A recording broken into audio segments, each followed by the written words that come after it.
Pannkoogipidu. Teine osa. Valli Vilu raamatu põhjal.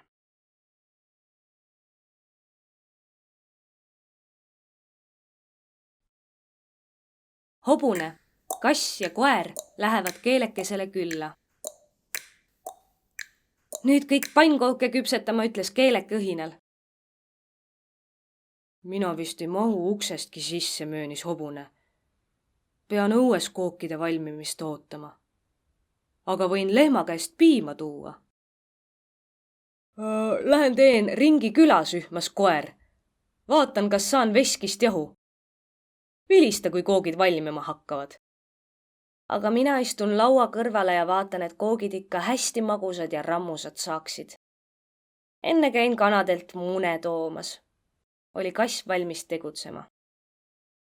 Emme, hüüdis keeleke tuppa jõudes. Teeme täna pannkoogipeo, ma kutsusin oma sõbrad sööma. On lõunaaeg, teeme siis pannkooke, nõustus ema. Panen kaussi 6 muna, jahu ja valan piima. Sina hakkad tainast segama. Saan sellega hästi hakkama, kinnitas keeleke ja hakkas segama. Vaata, tainas hakkab juba üle kausi ääre kerkima. Nüüd paneme koogid kuuma panni peale, ütles ema lõpuks. Oi, kui ümmargused nad kõik on, imetles keeleke. Võib ma tõstan koogi taldrikule? Ole ettevaatlik, kook on kuum, manitses ema. Ma puhun koogi peale ja keeran ta rulli. Oli keeleke ettevaatlik.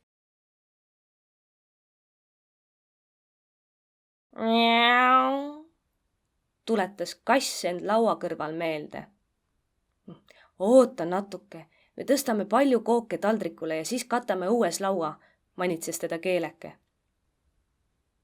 Kui koogid valmis, teeb keeleke kausi moosi jaoks ja tõstab sinna oma lemmikmoosi. Siis limpsib puhtaks lusika ja viib kausi õue. Keel vilistab korraks ja ilmubki saba liputades koer. Peagi näevad nad hobust kohale kappamas. Kass keerutab kannatamatult kõigi jalgade ümber. Katame nüüd laua ja teeme väikese pannkoogipeo, korraldas keeleke.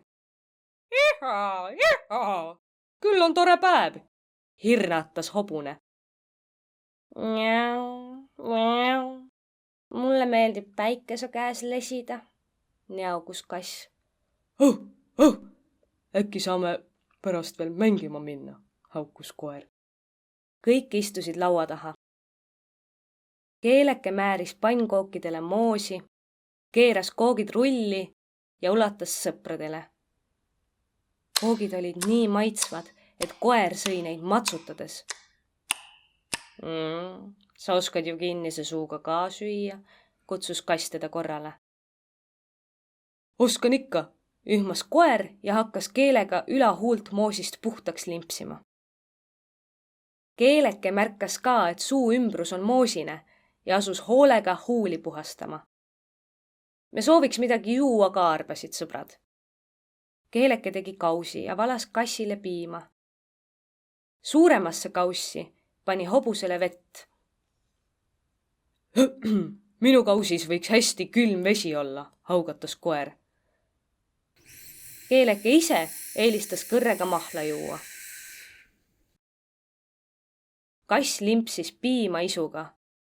Mahl maitses keelekesele hea. Kõht sai kõigil täis. Küll oli tore päev.